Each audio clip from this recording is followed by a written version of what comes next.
up, everyone? It's always interesting to follow up Sunny, especially if he's a Byzantine general, but I am from the ex-Byzantine area, so I feel like that's going to be fine. Thanks so much for listening in. I'm going to talk about how Quasar sees itself as the Interchain yield hub. You see a trend in these presentations, everything calling itself a hub, but I'm going to tell you why we fit into a multi-hub ecosystem and are actually something that adds value to the other hubs moving forward. Most of you know me, my name is Vallejo. I've been in Quasar, doing Quasar for 2 years at this point, been in Cosmos for a while as well, in crypto as well. And I'm now a very proud owner of a bad kid, so appreciate being part of that family. We start off with the vision of what an Interchain yield hub means. And fundamentally, it means expanding IBC and it means expanding user experiences to more heights and really connecting the interchain and what you can do in the interchain when it comes to yield, which is the core of any DeFi hub and any DeFi ecosystem. We've done a lot since the launch of our protocol. We've raised a lot of money that we feel like is a strong signal from very reputable investors that DeFi, and especially IBC DeFi, has a future that is worth investing into. We were the first to launch an IBC-enabled yield aggregator back in March, which was a very interesting time in our life cycle. Now we are 13 plus full-time members. We pioneered the first IBC-enabled Cosmoverse contract also back in March. And now we were the first to launch CL vaults on osmosis, another massive step in our roadmap. We are unique, however, because even as a hub, the majority of our TVL is going to not sit on Quasar, but on the destinations, which puts us in a position where we are a value add to other existing hubs. Currently, most of the Quasar TVL is on osmosis. So in order to counteract liquidity fragmentation that we see in the ecosystem, we actually consolidate liquidity by consolidating the user experience and the destinations of such. Note from marketing, make sure to mention that we are co-lead sponsor, and please make sure to delete this slide. Oh, oops. Haha, okay. I couldn't come with anything better yesterday. So, the big thing that probably most of you are interested and curious to learn more about, CL vaults. With the launch of CL, Osmosis did a massive step in really maturing the DeFi ecosystem in Cosmos. One of the core principles of DeFi is always capital efficiency and the ability to have big trades and facilitate swap volume, because this is the core of what all of DeFi is built on. However, compared to the old system, which is the full range AMM, there is a lot of different caveats you need to now consider. You cannot manually sit and forget your LP positions unless you do full range, which means that you're going to capture much less yield than before.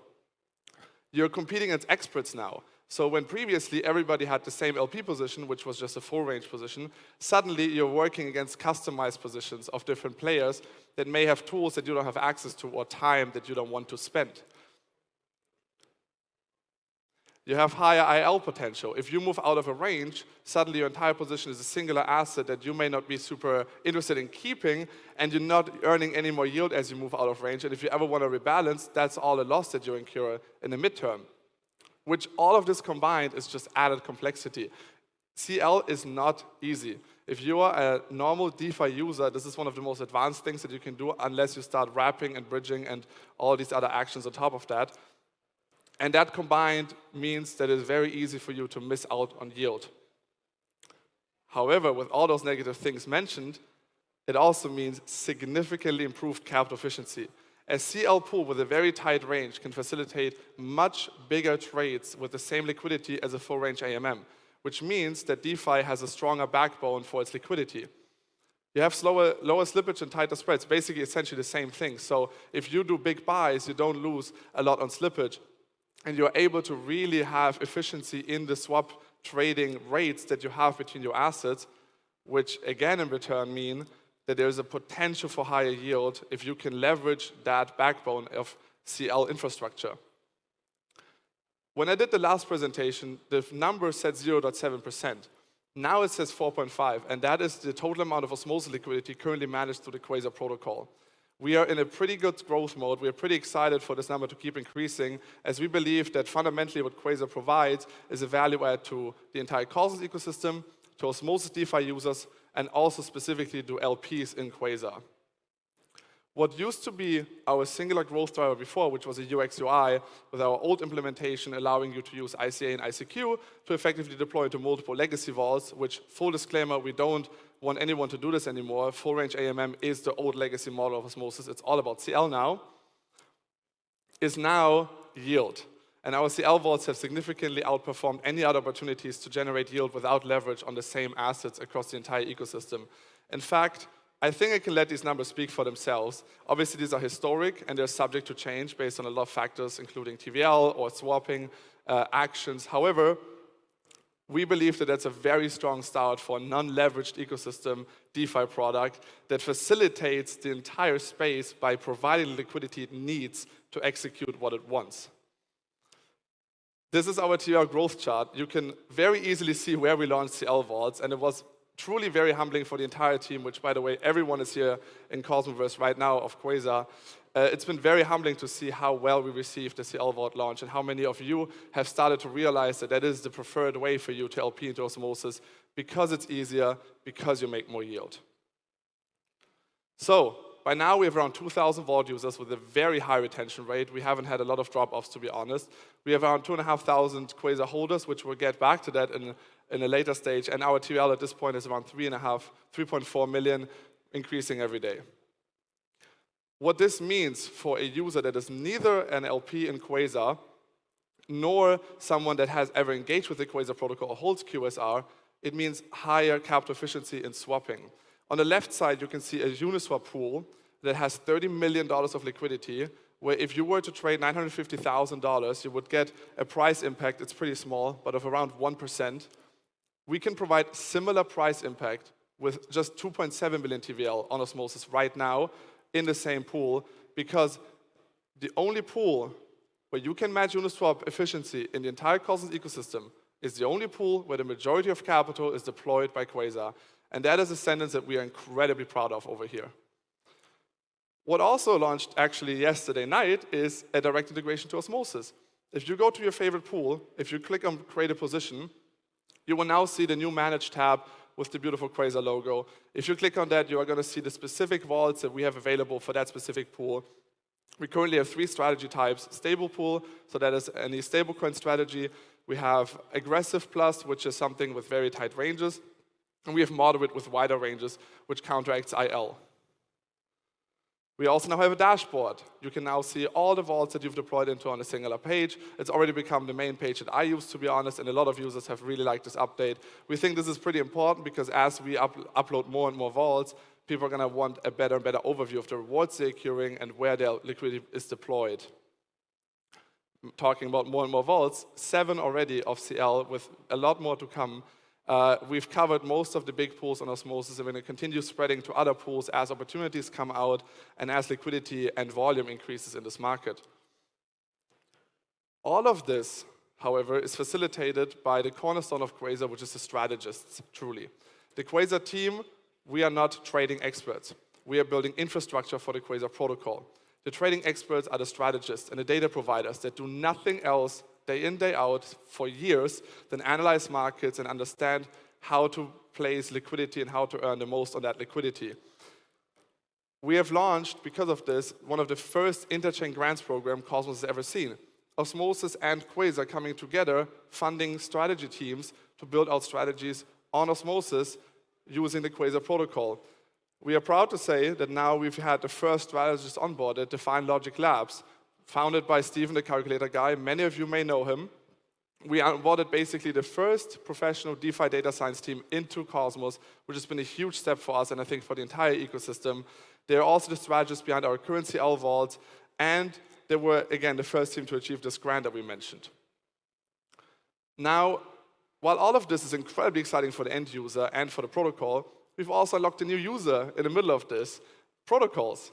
We heard protocol on liquidity as a point on stage a couple minutes ago, but protocol liquidity is pretty cool because it lowers the expenditures that a protocol has to pay in order to facilitate liquidity of its own token. If a protocol deposits protocol on liquidity, they don't have to pay incentives on that. They just have to get a community pool spending proposal, potentially of the counterpart token as well, and suddenly the expenses of the protocol are much lower. You also capture proto-rev. Any trading fees that go into that pool go to the protocol because they own the liquidity. But it is near impossible in CL because the protocol would have to constantly update the ranges or go full range, which means low proto-rev involvement. And so they would have to either pass governance proposals every single day and have a 3-day delay of updating the ranges, or they can't do it, which is why they haven't. Let us handle it. If you have a protocol that wants to use a Quasar Vault to deploy its protocol liquidity, it's going to guarantee you that you don't have to update the ranges, you're going to stay in range, which means all the benefits we talked about before, capital efficiency, ability to enter big swaps in the singular position, all of those available by using a Quasar Vault. Quasar protocol acts as the Arrakis of Uniswap in this aspect. We've had a couple protocols reach out already, and we expect there to be many more. So if you're curious, come to the booth, reach out to us on Twitter, or if you find me, grab me so I can't run away. Please actually don't do that. Up and coming. This is clearly not intended for usage currently. This is a very rough design. We haven't yet designed it yet, but the goal is that any strategist with a traditional TradFi background that doesn't know Cosmoverse, that doesn't know Cosmos SDK, that maybe doesn't even have any experience in DeFi nativeness, can access data it needs to figure out how to deploy ranges and how to create strategies on osmosis and deploy those ranges from a front end that only requires them to effectively put in the numbers. You may already wonder, how do we do checks and sums to basically make sure that those ranges are not faulty? Not to worry.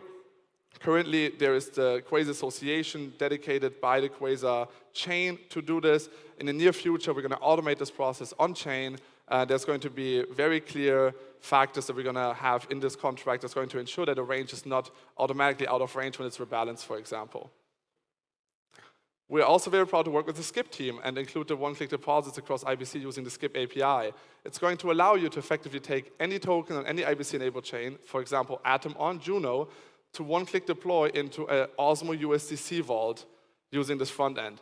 We think that this upgrade of distribution is going to be a massive driver and massive value driver to Osmosis TVL, which we also fundamentally believe is currently something that we need to keep building up, as it is the cornerstone of Cosmos DeFi, and we need to have more liquidity there to really be the backbone of this entire ecosystem. It's going to be single asset and multi-asset as well, so we're also going to allow you to just take the same assets you have if they are on a different chain and deploy them as well. We're also very happy to announce that in collaboration with Sommelier, actually over here, we are going to build a CL vault for them bringing real yield ETH into the Cosmos ecosystem. So Sommelier currently working on bringing the leading ETH strategy to the Cosmos, are going to seed a pool on Osmosis that's going to allow Cosmos users natively in Osmosis to buy real yield ETH, and we are going to facilitate that trading volume, those tight spreads, and all the benefits we talked about using a Quasar Vault. It's been a long time coming that we find something to work on together, and I'm very proud we finally found a thing. Also very proud to announce that in collaboration with Union, most of you are probably very aware of them, the first ETH IBC implementation on testnet, we're also going to allow one-click deposits from Ethereum into our vaults. We fundamentally believe that one of the biggest factors for Osmosis and generally Cosmos' stagnant liquidity is that it's ironic in that you can only bring liquidity into the ecosystem by using the thing we don't want to use, which is centralized bridges, multi-sig bridges, or centralized exchanges. With IBC coming to Ethereum, we're going to be directly there on the first step and allow users to use what we love, what we in the ecosystem believe to be the one true bridge IBC to come from Ethereum into Cosmos. And we think that's going to be a massive value driver for Ethereum users as that ecosystem is so mature that yields are just generally much lower. And I think that we can all benefit from more liquidity. Now, I want to take a small section on this presentation to talk about the Quasar chain.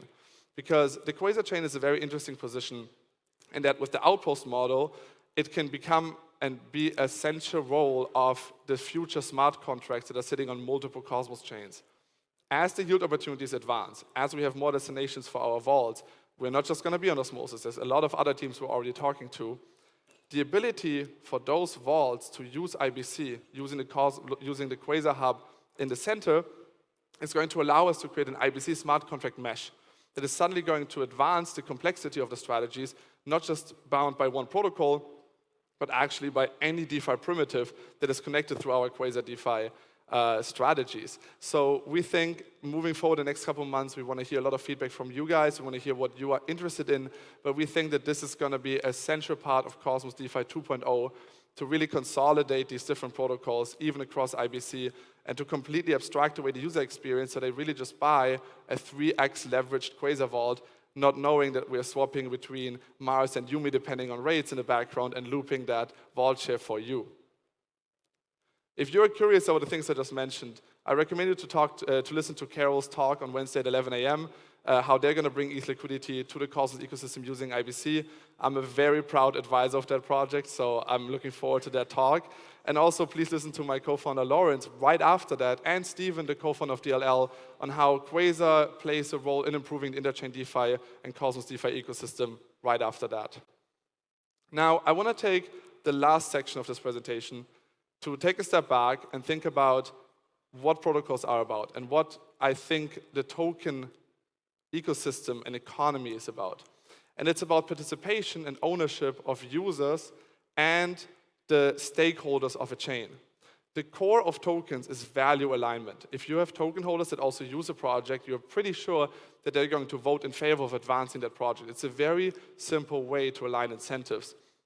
So would you say that those people should have a stake of the ecosystem? I would say that's a pretty obvious decision-making process. So subject to governance, and this has been a long time coming, we are looking forward to a Quasar airdrop. Governance props going out tomorrow.